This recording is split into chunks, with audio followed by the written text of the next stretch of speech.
Hello, this is my visual scripting presentation. Uh, I will be talking about Unreal Blueprints and a mesh outline effect using Unreal. So, what is Unreal Blueprints?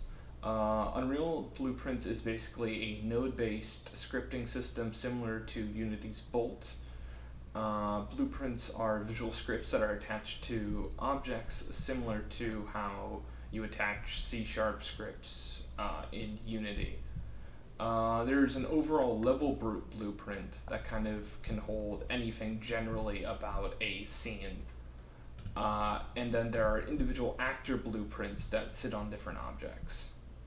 So I'm going to quickly summarize the 2 hours of general Unreal tutorials that I spent watching. So everything is blocks.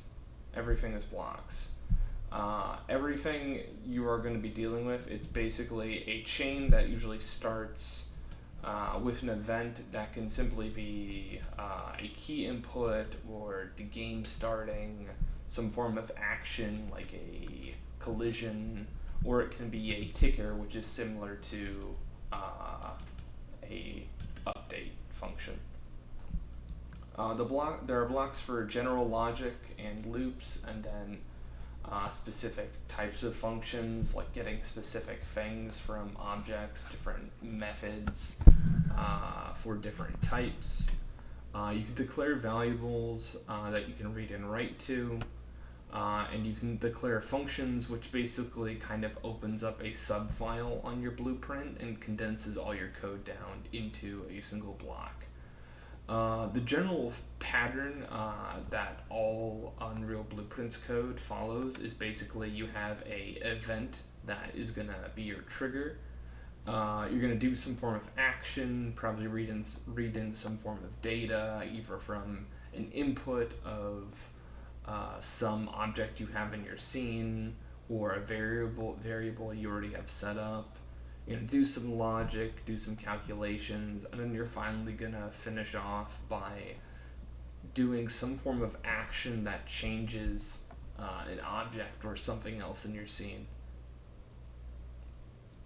So let's get to the demo. Welcome to Unreal. This is the demo for the Mesh Collider.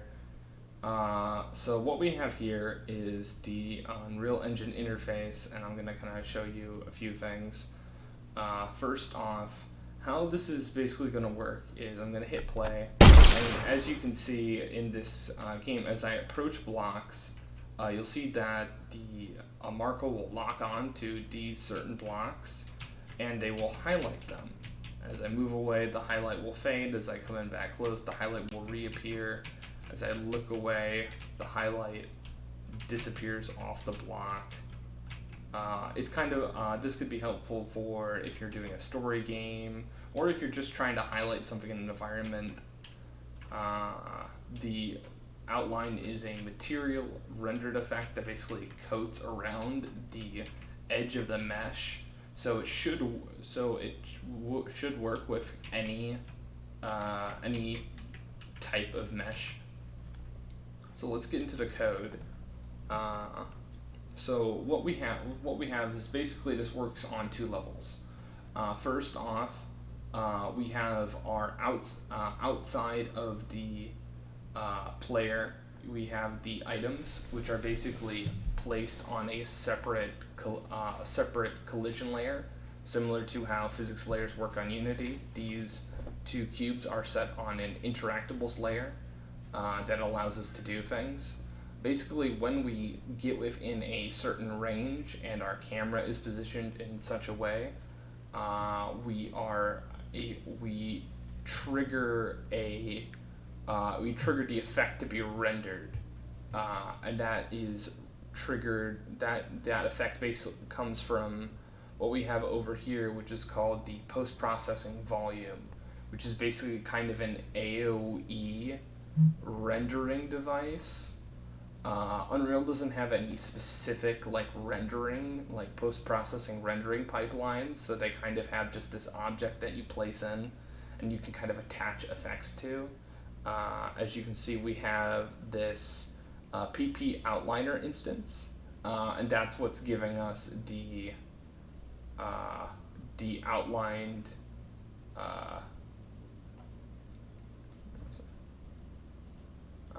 the outlined material of our cubes. So let's get in the code. If we look at the cubes, there is actually really nothing. It's just that these are set on different layers. All of the work is all done in our first player character. So we're going to open up the blueprint. So this is Unity Blueprints. As I said before, what we're basically looking at is an event trigger, which is an event on tick. It's basically causing us to go through a string of logic of checking our view, checking to see whether we're looking at a new object or looking at any object whatsoever. And then if we're looking at a new object that isn't already highlighted, we are highlighting that object. So let's get into the nitty-gritty real quick. What we have here is our event tick, which is basically our update function. We have our first person camera, which is the camera that's sitting on top of our character. We're getting our location, and basically what you need to take from here is we're basically shooting out a vector forward like a raycast. And then we also have an additional radius. And we're basically sending out kind of a sphere trace and an AoE around our player character to see if anything pops up.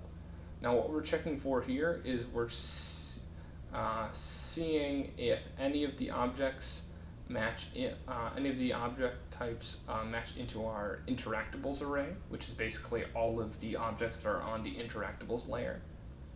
After that, the logic passes through, and we check this conditional here on the branch statement. So a branch statement is basically just a true and false if statement check. We're checking the return value of whatever we're looking at. And first, if we actually detect something, then we check if then we go off and check to basically see here. Basically checks if we're already looking at it, if what we're looking at is equal to basically the interactable we already have. Checking to see if those are equals, and if that's true, we're going to start tracing this object that we're looking at because it checks out. If that's false, or if we don't see anything, we loop back around and we basically deactivate our tracing. So basically, if not looking at something new, we're resetting our tracing, and the tracing this code probably isn't the most efficient, but it's working in pulses. So we're going to dip into our start tracing function, which is kind of the last bit of code here. So as you can see, as I go in from this event graph, which is basically where all of our event code is, we go into the start tracing function, and it's just another template within it. So we come in, we have our two objects. All we're doing here, we're basically just checking to see if it has the collision tag, and or if it's an object we've seen before. Basically, if it's not, we are basically activating our post-processing rendering effect on it. And then if it's